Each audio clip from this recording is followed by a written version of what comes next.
sister. Oh. Leave it alone, Mama. No sunglasses, Junior? Say, nope, not today.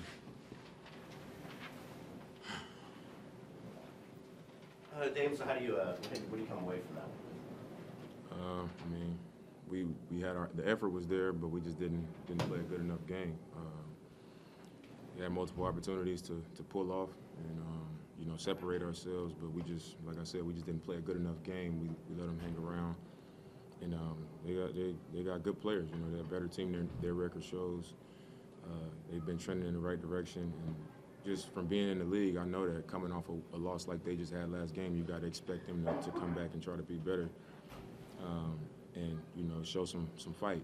And when the team is in that situation and talented, we got to know what to expect. And I thought tonight we didn't do enough. They played harder than us in situations, and they made the plays and we didn't. So.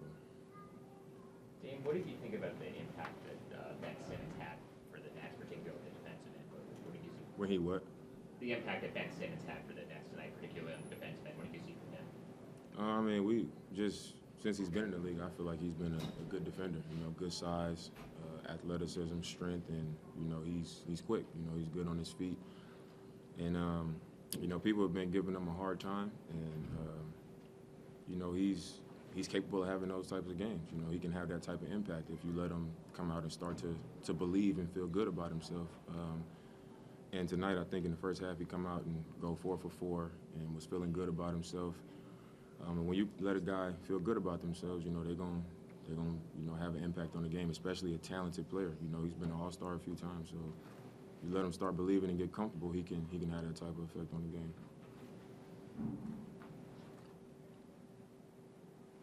And what did you think of the execution of the final play with the .7, the lob? The lob? I don't even remember exactly. Oh, when he tried to throw it to Jeremy.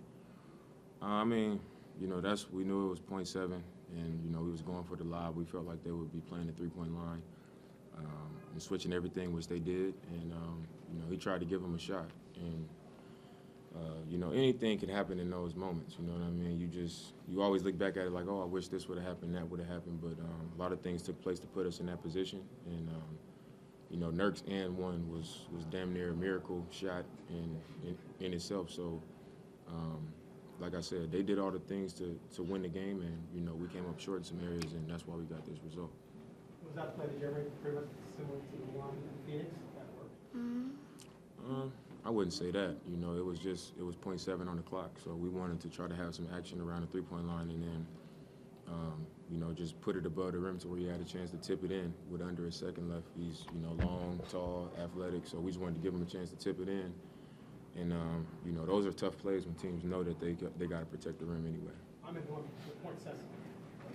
Yeah. Dan, defensively last two games, kind of some slow starts, just kind of getting behind the eight ball. Do you feel like that's you guys just kind of working into something, or is that something you can actually kind of address and tighten up to kind of open up games? I mean, it's just, on the slow starts, I think that's just a mentality. And that's a part of growth. And I don't think it's any doubt how hard we play, how hard we compete, and how much we care.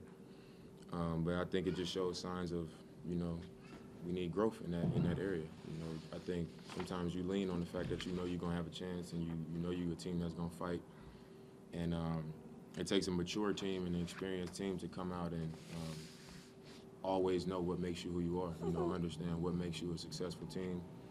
And for us, that's an area we need to grow in. We need to come out at the beginning of games and know, don't give these teams a cushion and don't let them start believing. Once they start believing, you put yourself in a position where you in a fight for the rest of the game. So, that's why it's important to start the games better. Do you feel like defensively throughout the rest of the game that you guys were where you needed to be? I thought we were solid, just inconsistent.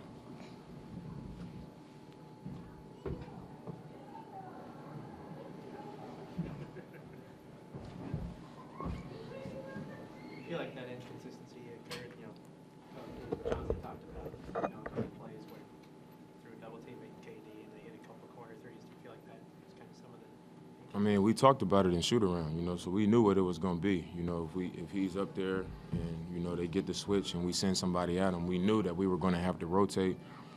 And we also knew who the shooters were. So that's what I mean when it's like, you know, that's